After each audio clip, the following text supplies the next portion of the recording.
Praise the lord. Shrimati Charles Cowman గారి రచనల నుండి ఎడారిలో సెలయేర్లు అను గ్రంథము నుండి అనుదిన ధ్యానములు.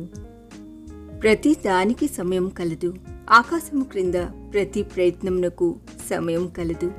ప్రసంగి గ్రంథం 3వ అధ్యాయము 1వ వచనము.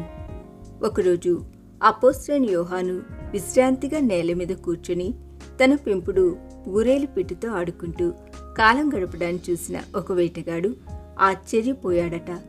అలా తన వైపు ఆశ్చర్యంగా చూస్తున్న వేటగాడిని యోహాను ఇలా ప్రశ్నించాడట, నువ్వు నీ విల్లెందుకు బిగించి పట్టుకోలేదు?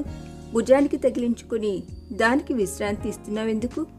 అప్పుడు వేటగాడు ఇలా జవాబిచ్చాడు, దాన్ని ఎప్పుడు బిగించి పట్టుకుంటే అది దాని పట్టుత్వాన్ని కోల్పోతుంది. అవసరమైనప్పుడే దాన్ని బిగించి పట్టుకోవాలి. అప్పుడు యోహాను అతన్ని చూసి చిరునవ్వు నవ్వుతూ, నేను అంతే, అందుకే నేను ఈ పక్షితో ఆడుకుంటున్నాను అన్నాడట. ఒత్తిడితో కూడిన పనుల్ని కాసేపు ప్రక్కన పెట్టి మనం కాస్త విరామం తీసుకోవాలి. మౌన ధ్యానానికి సమయం కేటాయించాలి. మౌన ధ్యాన గడియల్లో ఆత్మకు పడ్డ ముడతలన్నీ సరిచేయబడతాయి.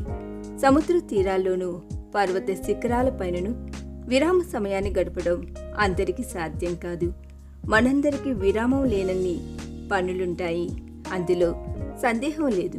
కానీ మనం ఎక్కడుంటే అక్కడే విరామం తీసుకోవడాన్ని మనం అలవాటు చేసుకోవాలి. ఈ అలవాటు మన ఆత్మలకు ఆశీర్వాదకరమైనది. ఇలా చేయడం కష్టమైనదే, అభ్యాసం చేస్తే కానీ అలవాటు కాదు. విరామ సమయాన్ని ఆస్వాదించడం మనం నేర్చుకోవాలి.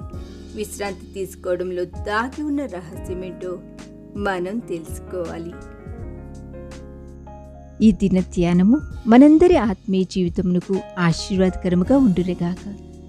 ఆమేన్.